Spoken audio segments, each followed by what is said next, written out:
4th July 2020. I should not talk about this year. Never. So this is going to be my first video और मैं बहुत अरसे से सोच रहा था कि मैंने ब्लॉगिंग स्टार्ट करनी है और बस फिर वही बहाने कि अच्छा कैमरा नहीं है, ट्राइपॉड नहीं है, माइक्रोफोन नहीं है, दा तो बस फिर बहुत चीज़ें तो अभी भी मेरे पास नहीं है, but now I have the motivation कि मैंने ब्लॉगिंग करनी है और इंशाल्लाह हर वीक एटलीस्ट एक ब्लॉग ज़रूर बनाना। सो why I'm making this video is because while I was preparing for my SATs, I couldn't find any source जो SAT से रिलेटेड एक ब्रीफ सा ओवरव्यू दे और जिसमें जो बंदा बात कर रहा है वो क्रेडिबल हो, लाइक उसने SAT अटेम्प्ट किया और उसके SAT में मार्क्स अच्छे हों कि वो आगे किसी को मशवरा दे सके। तो इसलिए मैंने अपने कुछ दोस्तों से बात की जिनके SAT में अच्छे मार्क्स थे, मतलब 1400+ मार्क्स थे, और उन्हें कहा कि जिस तरह आपने प्रिपेयर किया था SAT के लिए, जिस ट्रैक को आपने फॉलो किया था, वो सारी गाइडलाइंस आप एक वीडियो में बना के मुझे सेंड करें ताकि वो मैं अपने जूनियर से शेयर करूँ। सो इस वीडियो में मैं वो भी शेयर करूँगा जो मेरे दोस्तों ने बातें कही हैं और अपना भी आपको बताऊँगा कि मैंने SAT की कैसे तैयारी की।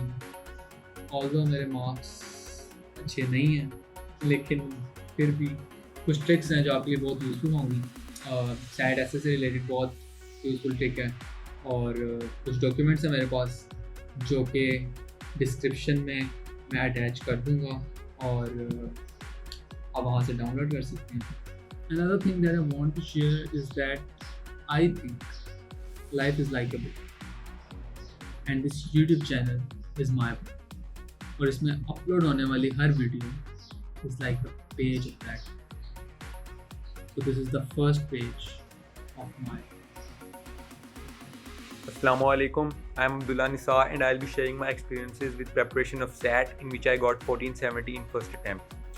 Okay, so if you are from OA level stream and above average student, then this video will be more effective for you since this was my case. So honestly, I think if you give just solid 2-3 months in the preparation of SAT, you'll be good to go.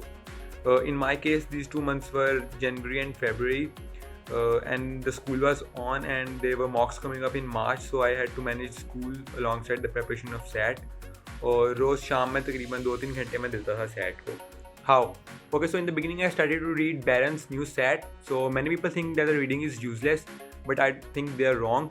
Reading से यार काफ़ी ना tips और tricks मिलते हैं, मतलब hacks मिल जाते हैं कि किस तरह कम टाइम में सवाल अच्छी तरह करने हैं. Tricks like which questions to solve back from the options, how to eliminate absolutely wrong options, which kind of questions to go for first, ये सारा जो है ना आपको वहाँ से पढ़ के मिल जाएगा. ठीक है. After reading the whole book and doing each of the exercise, I turned to the SAT test available on College Board. They are 8 in number, at least they used to be 8 in my time. So after doing all of them and comparing your marks, you'll have a very good idea of your strengths and weaknesses.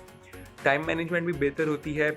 For example I found out कि English reading part was my weakness, और उसमें भी I guess 4-5 type के होते हैं passage, तो शायद मेरा हिस्टोरिकल वीक था सबसे. तो इस तरह आपको ना अपनी एक वीकनेस मिल जाएगी. सो आई डिसाइडेड कि जिसमें अच्छे मार्क्स आ सकते हैं उसमें ज़्यादा प्रैक्टिस करता हूँ. So I turn to other sections and focused more on them.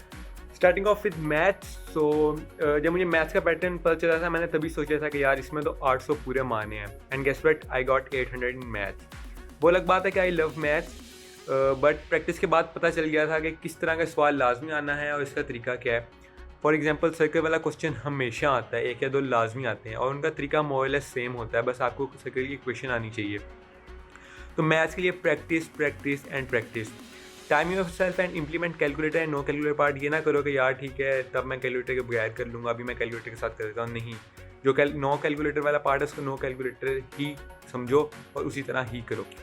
For the reading part, it was not my forte, so I devised strategies which suit me best. For example, some people go for the questions first, like reading the questions, and some people skim the passages. Some people read the passage carefully and take a lot of time and take less time for the solving the questions part. सो इस तरह इतनी practice करो कि आपको अपनी weakness पता चल जाए कि यार आपको कौन सा तरीका ज़्यादा सूट करता है. You gotta do enough passages to see what suits you best and track your marks too, so you can compare कि किस तरीके में जनरली आपके ज़्यादा मार्क्स आ रहे हैं. राइटिंग यार रिलेटिवली आसान है, पढ़ के फील आ जाती है कि यार इसमें कुछ गलत है, कुछ गड़बड़ है, कुछ सही नहीं लग रहा. तो I always use my instincts and they more or less were always right. Again this is a thing which can be improve by practice. Reading जो है ना वो मेरे ख्याल में इतनी इम्प्रूव नहीं हो सकती if you don't read much stuff, लेकिन राइटिंग आप प्रैक्टिस करके अपनी बेहतर कर सकते हो. तो इसमें तो सिर्फ प्रैक्टिस ही है आपकी. कमिंग टू ऐसे, इतना मुझे कुछ याद नहीं है because it was long time ago, but I scored excellent in essay two. I suggest you read 3-4 sample essay ताकि एक आइडिया हो जाए किस तरह स्ट्रक्चर, किस तरह लिखना वगैरह सब कुछ होना होता है. मोरलेस बातें सेम ही होती हैं उसमें. यू जस्ट गोटा integrate it with your context, मतलब जो आपके सामने ऐसे है उसके साथ अपनी बातों को इंटीग्रेट रिलेट करना होता है. For example, you can always talk about ethos, pathos, logos. You can talk about the author using anecdotes, examples, इस तरह का सब कुछ, stats, figures, क्या क्या यूज़ किया उसने. How the writer fulfills the purpose by using different techniques. You just have to learn to identify these techniques which help the writer in achieving his purpose. बस ये है इसमें. ऐसे में 3-4 सैम्पल्स पढ़ के आइडिया हो जाएगा. अच्छा, तो बेरेंस और कॉलेज बोर्ड के टेस्ट्स के बाद I turn to Princeton and did the same thing, reading and doing all the practice exercises. Now some people say that either of these books are not an actual representation of the SAT test but rather more difficult. तो यार मैं यही कहूँगा कि मुश्किल चीज़ कर लो, ज़्यादा अच्छी तैयारी हो जाएगी, क्योंकि मैंने तो ये दोनों कर ली थी. इस सब के बाद I turn to the practice exercises on Khan Academy. These are really helpful. They even track your weak areas, make you practice more on them and even show you good ways to tackle problems. मतलब इसमें जो specific weaknesses है ना उस किस्म के ही आप practice exercises करते रहते हो तो काफ़ी बेहतरी आ जाती है. ओके, सो मैथ्स के दोनों पार्ट्स और राइटिंग के लिए तो सिर्फ प्रैक्टिस से आप बेहतर हो सकते हो. For English which something which I never touched was Erica, नाम है मेरे ख्याल में उस बुक का. सो इंग्लिश एरिका बुक है कोई, वो my friends used it and they always praised it and I still feel कि अगर मैंने भी वो की होती तो शायद मेरा इंग्लिश में भी और बेहतर स्कोर होता. तो उसके बाद उसको आप चेक कर लो अगर आपको सूट करती है तो. This is it more or less I guess. Best of luck to all of you who are preparing for SAT. I really hope you ace it. Thank you. अल्लाह हाफिज़. Hello everyone. Okay, so for SAT, I would say don't panic. Because of panic, many students tend to lose marks. होता ये है कि जो पहला English का section होता है उसमें बच्चे अच्छा नहीं करते या कुछ क्वेश्चन रह जाते हैं उनके. मैं कहूँगा कि उनमें आप गेस कर लो और just randomly put on the answers. आखिर में अगर आपके कुछ क्वेश्चन रह जाते हैं इंग्लिश के सेक्शन 1 में, क्योंकि बाकी 3 सेक्शंस रहते हैं उसके बाद, and if you ace the next 3 sections you would probably get a better score. उसके बाद calmly आपको अटेम्प्ट करना है पेपर. और मैथ्स के लिए ख़ास तौर पे सवाल जो है ना उनको बार बार 2 से 3 बार पढ़ना है, क्योंकि होता ये है कि क्वेश्चन में x की वैल्यूज दे देते हैं या इक्वेशन दे देते हैं इन टर्म्स ऑफ x या इक्वेशन दे देते हैं इन टर्म्स ऑफ y, लेकिन नीचे क्वेश्चन अलग से होता है कि what is the value of x plus y. तो बच्चे x का आंसर निकालते हैं या y का आंसर निकालते हैं और प्रॉब्ली उसको टिक करते थे, बट क्वेश्चन अलग से पूछता है कि what is x plus y. So the answer is different what students actually get. तो क्वेश्चन को बार बार पढ़ना है मैथ्स में खास तौर पे. Lastly I would say time management is very important. If you don't manage time I don't think you can S the SAT. और उसके लिए मैं कहूँगा कि probably practice can make you perfect. Bar bar practice करनी है papers की, और जब तक आपका पेपर टाइमली फिनिश नहीं होता घर पे तो आई डोंट थिंक कि एग्ज़ाम में भी फिनिश होगा, क्योंकि प्रेशर ज़्यादा होता है एग्ज़ाम में.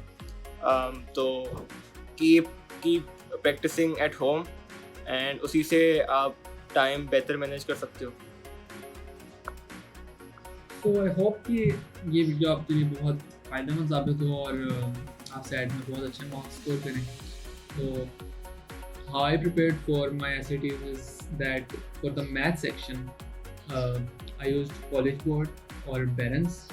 और Barron's का फ़ायदा ये है कि Barron's के एंड पे उन्होंने हर क्वेश्चन, हर टेस्ट का सोल्यूशन प्रोवाइड किया हुआ है और उसकी एक्सप्लेनेशन इतनी अच्छी दी हुई है कि आप अगर फॉर एग्जांपल आप एक टेस्ट अटैम्प्ट करते हैं, मॉडल टेस्ट जिसके अंदर है बैलेंस में, आप वो टेस्ट अटैम्प्ट करते हैं और आपके कुछ क्वेश्चंस गलत होते हैं, तो आप उनका एंड पे जब सोल्यूशन देखेंगे तो वो उन्होंने सोल्यूशन इतना अच्छा एक्सप्लेन किया हुआ है कि आपको उस कैटेगरी का क्वेश्चंस का जो कॉन्सेप्ट है वो बिल्कुल क्लियर हो जाएगा और उस तरह का अगर कोई भी क्वेश्चन आएगा आप इजीली सॉल्व कर लेंगे। और उन्होंने वो सॉल्यूशंस प्रोवाइड किए होते हैं जो मिनिमम टाइम में आप इजीली सॉल्व कर सकते हैं। इंग्लिश पोर्शन में जो ग्रामर पार्ट है उसके लिए प्रिंसटन के नोट्स बहुत अच्छे हैं, वो भी मैंने नीचे शेयर कर दिए हैं डिस्क्रिप्शन में, आप वहाँ से डाउनलोड कर सकते हैं।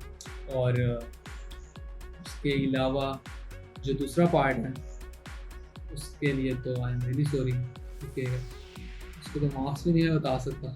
No let's talk about SAT ऐसे। तो सैट ऐसे में लगाया था आपके भाई ने जुगाड़, बिकॉज हालात कुछ ऐसे थे कि अगले दिन सैट का टेस्ट था और हमने सैट ऐसे को हाथ भी नहीं लगाया था। तो मैंने कुछ यूँ किया कि एक मॉडल ऐसे बना लिया। पेरेंट्स की बुक में टॉप स्कोर एसेस दिए हुए हैं, तो मैंने उन एसेस को पकड़ा और उनमें से जो बेस्ट लाइंस थी उनको उठा के एक ऐसे बना लिया, एक मॉडल ऐसे। और उसका फ़ायदा ये था, सैट ऐसे है क्या, सैट ऐसे में आपको वो कोई आर्टिकल देते हैं, आप आर्टिकल या कोई भी पैसेज देंगे, आपको उसे रीड करना होगा और उसे एनालाइज करना होगा और बताना होगा कि राइटर कैसे परस्यूट कर रहा है, कैसे अपनी बात कन्वे कर रहा है और उसका इफ़ेक्ट क्या है ऑडियंस पे। तो बेसिकली टेक्निक्स होती हैं जो आपको याद करनी होती हैं। और आई डिड के वो मैंने सारी लाइंस इकट्ठी कर ली और उन लाइंस का एक ऐसे बना लिया और ऐसे बना लिया कि अगर कोई भी टॉपिक आए तो मैंने बस वर्ड्स रिप्लेस करने थे और वो पूरा का पूरा वैसे लिखते थे। वो 4 पेजेस का ऐसे था जो मैं याद कर गया और जो भी टॉपिक आया मैंने बस वैसे लिखा और वर्ड्स रिप्लेस कर दिए जो पैसे से रिलेटेड उसके वर्ड्स थे। तो वो भी मैंने जो मैंने लिखा था वो मैंने नीचे डिस्क्रिप्शन में ऐड कर दिया, आप वहाँ से डाउनलोड कर सकते हैं, आपको आइडिया हो जाएगा। आप खुद अपना भी एक बना लें उस तरह का, आपको फ़ायदा हो जाएगा। मेरा बस ठीक था क्योंकि टाइम कम था तो मैंने बस जैसा बना लिया। As I told you earlier कि every video of mine is like the page of my life. So I thought कि क्यों ना हर वीडियो के एंड पे एक मैसेज। So इस वीडियो का भी एक मैसेज है and that message is कि जिस तरह हो सके आपको दूसरों की हेल्प करनी चाहिए। फॉर एग्जांपल अब मुझे सैट से रिलेटेड आइडिया था और मेरे दोस्तों के बहुत अच्छे मार्क्स थे, तो आई थॉट कि इस तरह हम जूनियर्स की हेल्प कर सकते हैं, जो हमें नहीं हेल्प मिली वो हम दूसरों को प्रोवाइड कर देंगे। अगर आप भी किसी भी फील्ड में किसी भी तरह से अगर किसी की हेल्प कर सकते हैं, my request please help us, because अगर आप किसी की हेल्प नहीं करेंगे कोई भी आपकी हेल्प नहीं करेगा और अगर आप दूसरों की हेल्प करेंगे तो ऑब्वियसली दूसरे भी आपकी हेल्प करेंगे। तो लो ब्रो, ये थी मेरी पहली वीडियो। आई विश कि तुम मेरी बुक के हर पेज में मेरे साथ हो। तुम्हारा Talha. Signing out now. Piece.